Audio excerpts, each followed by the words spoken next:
Here's a little tune, a new tune called Ceol sa Quad.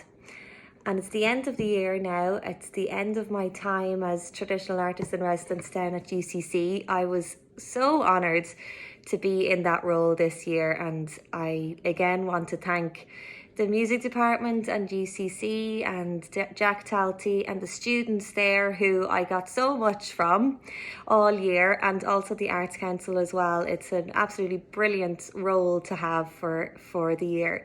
So during my time down there, I came up with this little tune. It's just a little tune I called it Ceol sa Quad, and the quad is a three-sided quad on the main campus in UCC. It's where the Aula Maxima is. It's where I used to have some of my lectures.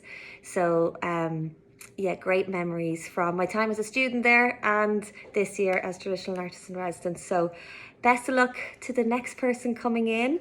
Here's a new little tune called Ceol sa Quad.